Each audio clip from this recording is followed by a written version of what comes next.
नमस्कार, आपण पाहत आहे भांडा फूड न्यूज. एका दमात भ्रष्टाचारी कोमात. सोशल मीडिया, कर्जबाजारी, गुन्हेगारी, सट्टेबाजी, चोरी, मटका, जुगार, दारू, सावकारशाही, न्यायाच्या प्रतीक्षेत प्रशासन. भांडा फूड न्यूज. एका दमात भ्रष्टाचारी कोमात. गुजरात जवळ अचानक वारं फिरलं. समुद्रातून येते संकट. 28 जुलै नंतर हवामानात होणार मोठा बदल. मान्सूनने रौद्र रूप धारण केला आहे. मागच्या 48 तासात पावसाने गुजरातमध्ये हाकार माजवला आहे. महाराष्ट्रातील पालघर आणि आसपासच्या बाजूच्या भागांना मोठा फटका बसला आहे.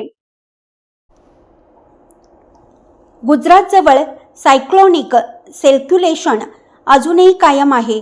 मध्य प्रदेशकडून अरबी समुद्रापर्यंत कमी दाबाच्या पट्ट्याची टर्फ लाईन जात आहे. पश्चिम बंगालच्या उपसागरातही कमी दाबाचा पट्टा तयार होण्याची अनुकूल वातावरण आहे. त्यामुळे वातावरणात मोठे बदल होण्याची पुन्हा शक्यता आहे. मुसळधार पावसानंतर महाराष्ट्रात काहीसा ब्रेक लागण्याची शक्यता आहे. मात्र पुन्हा 4 दिवसांच्या ब्रेकनंतर मध्य प्रदेशातून येणाऱ्या वाऱ्यामुळे विदर्भ आणि मध्य महाराष्ट्रातील काही जिल्ह्यात मुसळधार पाऊस होण्याची शक्यता आहे.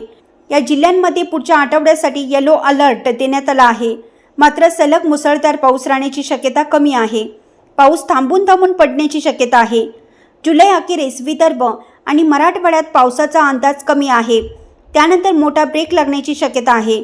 ऑगस्टच्या दुसऱ्या आठवड्यात पुन्हा मुसळधार पाऊस येण्याची शक्यता आहे. 28 जुलै नंतर महाराष्ट्रात अनेक भागात पाऊस गायब होऊ शकतो. काही ठिकाणी ऊन आणि पावसाचा खेळ पाहायला मिळेल. घाटमाथ्यावर मात्र पाऊस राहण्याची शक्यता आहे.